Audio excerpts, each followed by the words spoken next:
మనం ఇప్పుడుండే సమ్మర్కి మనం యూజ్ చేయాల్సిన గుడ్డలు వచ్చి కాటన్. పిల్లలకైతే కాటన్ ఫ్రాక్స్, పైజామా అలాంటివి. జెంట్స్కి పంచ, పైజామా లాంటివే ఉన్నాయి. ధోతీస్ అని చెప్పని, ధోతీస్ అంటే పంచలే. పిల్లలకి మగ పిల్లలకి కూడా అలాగే పైజామా లాగా వేసుకోవచ్చు. ఒక చొక్కాలు, కాటన్ చొక్కాలు వేయచ్చు. ఆడవాళ్ళైతే కాటన్ శారీస్ కట్టుకోవచ్చు.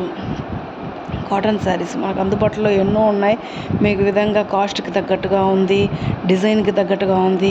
ఖాదీ, మన ఇండియన్ కల్చర్ వచ్చి ఖాదీ ప్లస్ కాటన్ కదండి. ఈ సమ్మర్లో అంత పల్సనివి ఎక్కడెక్కడికో వెళ్తుంటాం మనం, ఇంపోర్ట్ చేసుకొని మరీ కొంటుంటాం. మన ఇండియాని అభివృద్ధి చేయడానికి, డెవలప్మెంట్కి ఇది కొంచెం చిన్న దోహదపడుతుందని చెప్పి నా అభిప్రాయం.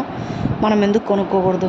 Wear cotton in summer, wear cotton dresses in summer, wear cotton saris in summer. అన్నీ కాటన్, మన ఇండియాతో చేనేత వస్తువులు, చేనేత సాంప్రదాయ దుస్తులు ఎందుకు మనం పాటించకూడదు? ఉత్తప్పుడు ఎట్లయినా ఏదైనా వేర్ చేసుకోండి, ధరించండి. కానీ ఇది వచ్చి పల్సగా గాలాడుతూ ఇప్పుడుండే చెమటకాయలకి వాటి నుంచి ఉపశమనం ఎంతగానో కలుగుతుందని చెప్పి నా అభిప్రాయం. దీనికి మీరేమంటారు? మనకు అందుబాటులో ఎన్నెన్నో డిజైన్స్తో ఎన్నెన్నో ఉన్నాయండి.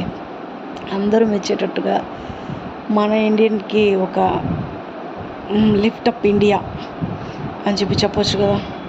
ఈ యొక్క సమ్మర్ సీజన్లో వేర్ కాటన్ అటువంటి కళాకారులు, చేనేత కార్మికులు కష్టపడుతున్నారండి. వాళ్ళని కొంచెం లిఫ్టప్ చేయొచ్చు కదా. Lift-up India.